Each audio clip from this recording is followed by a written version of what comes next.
नमस्कार, welcome to S के जानकारी वाला मैं हूं सतीश कुमार। आज हम इस वीडियो में एक और नई भर्ती के बारे में बात करने वाले हैं, जो कि Visvesvaraya national institute of technology Nagpur से निकाली गई है। ये आपका महाराष्ट्र स्टेट में पड़ता है। गवर्नमेंट ऑफ इंडिया के मिनिस्ट्री ऑफ एजुकेशन के अंतर्गत ये आपका रहने वाला है। और जो इसमें पोस्ट पर निकाली गई है भर्ती, वो सारे नॉन टीचिंग पोस्ट के लिए निकाली गई है। इसमें सबसे बड़ी खास बात है कि ये डायरेक्ट रिक्रूटमेंट बेस पर है, मतलब कि आपके सारे पद अस्थायी रहने वाले हैं।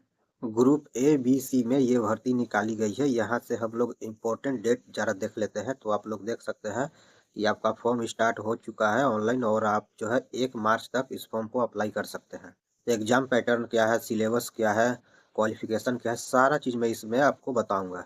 तो इसलिए वीडियो पर नए हैं तो चैनल को सब्सक्राइब जरूर कर दीजिएगा। तो यहाँ से पहला पोस्ट आप लोग देख पा रहे होंगे कि लाइब्रेरियन का दिया गया है, जो कि पे लेवल 14 का मिलने वाला है। ग्रुप ए में रहेगा और इसमें एक ही सीट पर निकाली गई है।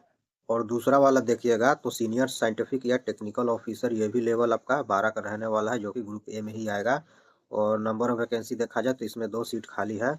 और साइंटिफिक या टेक्निकल ऑफिसर में देखिएगा तो लेवल 10 का मिलेगा, ग्रुप ए का ये भी है, और 3 इसमें सीट खाली है। एग्जीक्यूटिव इंजीनियर का देख लीजिए, लेवल 10 का आपका ये सैलरी है, और ये भी आपका ग्रुप ए में ही रहने वाला है, जो कि सीट एक ही पर निकाली गई है। और सुपरिटेंडेंट का देख लीजिए दोस्तों, लेवल 6 का सैलरी है, ग्रुप बी में आपका रहने वाला है, और 5 सीट पर निकाली गई है। लाइब्रेरी एंड इंफॉर्मेशन असिस्टेंट का देखिएगा तो ये भी लेवल 6 और ग्रुप बी का रहने वाला है, और इसमें एक ही सीट पर यह निकाली गई है। और जेई का देख लीजिए, मतलब जूनियर इंजीनियर का, तो ये भी लेवल 6 का है, ग्रुप बी का है, और एक ही सीट पर निकाली गई है। टेक्निकल असिस्टेंट में देख लिया जाए, लेवल 6 का सैलरी है, ग्रुप बी का है, और 8 सीट पर भर्ती निकाली गई है। सीनियर असिस्टेंट में लेवल 4 का है, और ग्रुप सी में रहने वाला है, 2 पर निकाली गई है।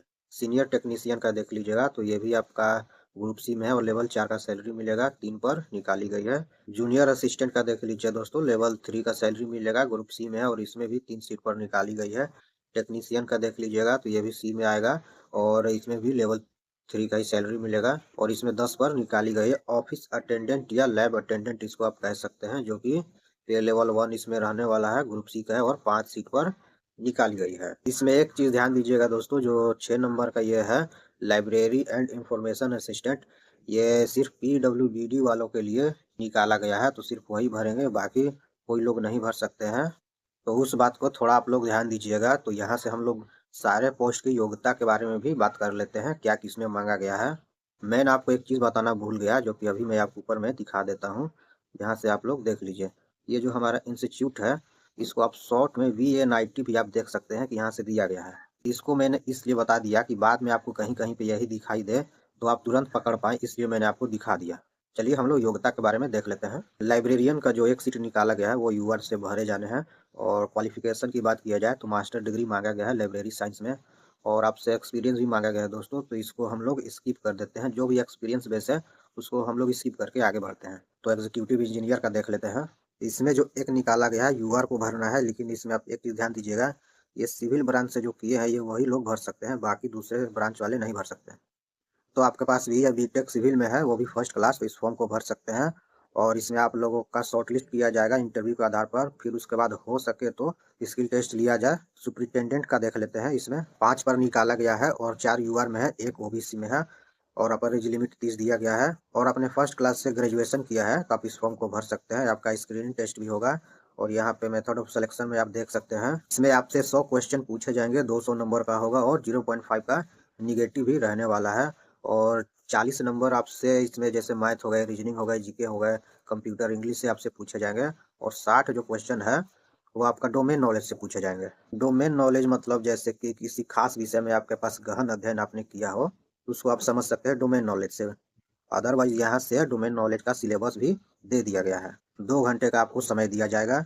स्टेज 2 है जो आपका डिस्क्रिप्टिव रहेगा, जैसे कि यहाँ पे नोटिंग, ड्राफ्टिंग, लेटर, ऑर्डर, ये सब का आपका परीक्षा लिया जाएगा, और टोटल 100 नंबर का होगा, और 3 घंटे का समय भी आपको दिया जाएगा। लाइब्रेरी एंड इंफॉर्मेशन असिस्टेंट का मैंने ऊपर बताया था कि एक पोस्ट जो है वो पीडब्ल्यूबीडी वालों के लिए है। अपर एज लिमिट 30 दिया गया है। योग्यता की बात कर ले तो आपने फर्स्ट क्लास से ग्रेजुएशन किया हो, साइंस, आर्ट्स, कॉमर्स, किसी भी स्ट्रीम में, और उसके साथ में लाइब्रेरी एंड इंफॉर्मेशन साइंस में भी आपने ग्रेजुएशन किया हो, तो आप इस फॉर्म को भर सकते हैं। इसका भी आप स्टेज 1 देख पा रहे होंगे कि 100 क्वेश्चन आपसे पूछे जाएंगे, 200 नंबर का होगा, और 0.25 का निगेटिव भी रहेगा। और 40 जो क्वेश्चन है वो आपको reasoning, math, GK, GS, computer, English से पूछे जाएंगे। और डोमेन नॉलेज इसमें भी 60 नंबर का आपका रहने वाला है। और 2 घंटे का समय आपको दिया जाएगा। उसके बाद स्टेज 2 में प्रोफिशिएंसी या स्किल टेस्ट भी आपका रहने वाला है। जूनियर इंजीनियर का देख लीजिए, एक सीट पर भर्ती निकाली गई है, जो कि ये इलेक्ट्रिकल वाले सिर्फ भरेंगे और वो यूआर से जो है वही भर पाएंगे, मतलब ओपन कोटा है, कोई भी भर सकते हैं। अपर एज लिमिट 30 दिया गया है। एजुकेशनल क्वालिफिकेशन देखा जाए दोस्तों तो बी या बी टेक फर्स्ट क्लास से, लेकिन इलेक्ट्रिकल इंजीनियरिंग में आपके पास है तभी आप इस फॉर्म को भर सकते हैं। मैकेनिकल, सिविल या कोई अदर ब्रांच वाले नहीं भरेंगे। और यदि आपने इलेक्ट्रिकल इंजीनियरिंग में डिप्लोमा भी किया है, वो भी फर्स्ट क्लास से, तो भी आप इस फॉर्म को भर सकते हैं। इसमें भी दोस्तों स्टेज 1 सेम दिया गया है, जैसा कि मैंने ऊपर में बाकियों में बताया है। सॉल असिस्टेंट का क्वालिफिकेशन देख लेते हैं, लेकिन उससे पहले 8 पोस्ट पर जो भर्ती इसमें निकाली गई है, 5 यूआर है, 2 ओबीसी है और 1 एससी में ये निकाली गई है। इसमें ना दोस्तों स्पेशलाइजेशन बेस पर निकाला गया है, like CS, IT, allied stream हो गए, इलेक्ट्रिकल इंस्ट्रूमेंटेशन, मैकेनिकल, केमिकल निकाली गई है, जो कि इसका एज लिमिट 30 दिया गया है। और क्वालिफिकेशन देख लेते हैं, तो आपने बी, बीटेक या एमसीए किया है तो भी भर सकते हैं। और डिप्लोमा भी आपने फर्स्ट क्लास से किया है तो भी भर सकते हैं। और साइंस स्ट्रीम में आपने ग्रेजुएशन भी किया है, वो भी फर्स्ट क्लास, तो भी आप इस फॉर्म को भर सकते हैं। साइंस में मास्टर भी आपने किया है तो भी इस फॉर्म को भर सकते हैं, एटलीस्ट 50% हो, मतलब कि बीएससी एमएससी वाले भी इस फॉर्म को भर सकते हैं। स्टेज 1 में 100 क्वेश्चन आपसे पूछे जाएंगे, लेकिन इसका 50% क्वेश्चन आपका जनरल साइंस का रहेगा। और बाकी जो बचा वो आपका GK, GS, reasoning, math, computer, English से आपसे पूछे जाएंगे। 200 नंबर का होगा और 0.5 का निगेटिव भी रहने वाला है। और 2 घंटे का आपको समय दिया जाएगा। और स्टेज 2 प्रोफिशिएंसी या स्किल टेस्ट भी आपका हो सकता है इसमें। सीनियर असिस्टेंट का क्वालिफिकेशन देख लिया जाए दोस्तों, ये आपका 2 सीट निकाला गया है, दोनों यूआर हैं, लेकिन कोई भी कैटेगरी वाले भर सकते हैं। और एज लिमिट 33 दिया गया है। आप इस फॉर्म को 12वीं से ही भर सकते हैं। और 35 वर्ड पर मिनट के हिसाब से टाइपिंग भी रहने वाला है। एमएस वर्ड, एमएस एक्सेल का भी आपके पास नॉलेज होना चाहिए। स्टेज 1 में 100 क्वेश्चन पूछे जाएंगे, 200 नंबर का होगा और 0.5 का निगेटिव होगा। लेकिन जो 70 क्वेश्चन है, रीजनिंग है, मैथ है, जीके जीएस है, कंप्यूटर है, इंग्लिश है, इन सब से पूछे जाएंगे 70 क्वेश्चन। और बाकी जो 30 है वो आपका डोमेन नॉलेज से पूछे जाएंगे। और 2 घंटे का आपको समय दिया जाएगा। और स्टेज 2 आपका डिस्क्रिप्टिव रहने वाला है, इसी में आपका टाइपिंग भी रहेगा, 100 नंबर का होगा और 3 घंटे का आपको समय दिया जाएगा। सीनियर टेक्नीशियन में देख लीजिए, एक यूआर है, एक एससी है, एक ईडब्ल्यूएस के लिए निकाला गया है। बाकी स्पेशलाइजेशन भी यहाँ से आप लोग देख पा रहे होंगे। यहाँ पर एज लिमिट 33 दिया गया है। क्वालिफिकेशन देख लिया जाए, साइंस से आपने 12वीं पास किया है, एटलीस्ट 60% आपका होना चाहिए, तो इस फॉर्म को आप भर सकते हैं। साइंस में आपके पास 50% भी है तो भी आप इस फॉर्म को भर सकते हैं, लेकिन आपके पास आईटीआई भी 1 साल का होना चाहिए। और इसमें देख लीजिए दोस्तों, अगर आपने 10वीं पास किया है 60% से, तो भी आप इस फॉर्म को भर सकते हैं, लेकिन 2 साल वाला आईटीआई भी आपके पास रहना चाहिए। 10th के बाद जो 3 साल का डिप्लोमा होता है वो भी आपने किया है तो फॉर्म को आप भर सकते हैं, जिसको बोलचाल में लोग पॉलिटेक्निक भी कहते हैं। थंबनेल में जो मैंने क्वालिफिकेशन बताया है वो सारे क्वालिफिकेशन पर इसमें आपको भर्तियां मिल जाएंगी। उसमें से जो भी आपके पास क्वालिफिकेशन है तो उसके अनुसार आपको कोई ना कोई इसमें वैकेंसी आपको देखने को मिलेगा। बस वीडियो को पूरा देखिएगा, तभी आप समझ पाइएगा किस वैकेंसी में क्या क्वालिफिकेशन मांगा गया है। स्टेज 1 में 100 क्वेश्चन रहेंगे, 200 नंबर का होगा, 0.5 का निगेटिव रहेगा। और इसका 50% जो है क्वेश्चन आपका जनरल साइंस से पूछे जाएंगे।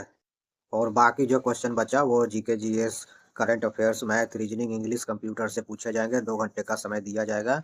और प्रोफिशिएंसी या स्किल टेस्ट आपका इसमें रहने वाला है। जूनियर असिस्टेंट का देखिएगा तो 2 यूआर है और एक ओबीसी वालों के लिए ये निकाला गया है। अपर एज लिमिट 27 दिया गया है। आप किसी भी स्ट्रीम से 12वीं पास है और आपके पास 35 वर्ड पर मिनट से टाइपिंग है तो आप इस फॉर्म को भर सकते हैं। और एमएस वर्ड और स्प्रेडशीट मतलब कि एक्सेल हो गया, इसका नॉलेज आपके पास होना चाहिए। स्टेज 1 सभी का लगभग सेम ही दिया गया है। इसमें भी 100 क्वेश्चन रहेंगे, 200 नंबर का, 0.5 का नेगेटिव। और GK, GS, math, reasoning, English, computer से आपसे सवाल पूछे जाएंगे। 2 घंटे का समय दिया जाएगा। इस स्टेज 2 में ही आपका डिस्क्रिप्टिव और टाइपिंग का परीक्षा ले लिया जाएगा। 100 नंबर का होगा, 3 घंटे का समय आपको दिया जाएगा। टेक्नीशियन में 4 यूआर हैं, 2 ओबीसी है, 2 एससी है और 1 एसटी है और 1 ईडब्ल्यूएस वालों के लिए निकाला गया है। स्पेशलाइजेशन यहाँ से आप लोग देख सकते हैं, 27 अपर एज लिमिट दिया गया है। इसको आप 10+2 साइंस से भी भर सकते हैं और आईटीआई से भी भर सकते हैं 10th के साथ, और डिप्लोमा से भी भर सकते हैं। स्टेज 1 में आपका 100 क्वेश्चन पूछे जाएंगे, जो कि 50 जनरल साइंस रहेंगे और 50 GK, GS, math, reasoning, computer, English से पूछे जाएंगे। 200 नंबर का होगा, 0.5 का निगेटिव रहेगा। 2 घंटे का समय आपको दिया जाएगा। स्टेज 2 में प्रोफिशिएंसी या स्किल टेस्ट भी होगा। ऑफिस या लैब अटेंडेंट का देख लीजिए, 2 यूआर है, 2 ओबीसी है और एक एसी के लिए निकाला गया है। अपर एज लिमिट 27 दिया गया है और आप इसको 10+2 से ही इस फॉर्म को आप भर सकते हैं। और इसमें आपका 100 क्वेश्चन रहेगा 200 नंबर का, जैसे सभी में है।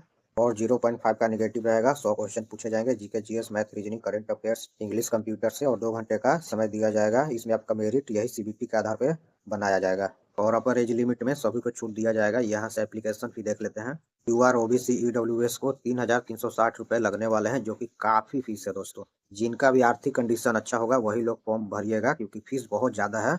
और सीट भी ऐसा नहीं है कि 20-25 हज़ार निकाला गया है, 2-4 ही निकाला गया है। इसलिए इस फॉर्म को भरने से पहले एक बार विचार कर लीजिएगा। SC ST PWD और फीमेल वालों को 1,000 रुपये लगेंगे। लेकिन यहाँ से आप लोग देख पा रहे होंगे, जब आप लोग एग्जाम दीजिएगा तो आपका 1,000 रिफंड हो जाएंगे। तो टोटल अगर देखा जाए यूआर ओबीसी डब्ल्यूएस को तो 2,360 रुपये लगेंगे। और SC ST PWD फीमेल को छूट मिला है, लेकिन आपको पहला एग्जाम बैठना होगा। एक बार इस नोटिफिकेशन को चेकआउट जरूर कीजिएगा। इसी के साथ मैं वीडियो को खत्म करता हूँ। धन्यवाद।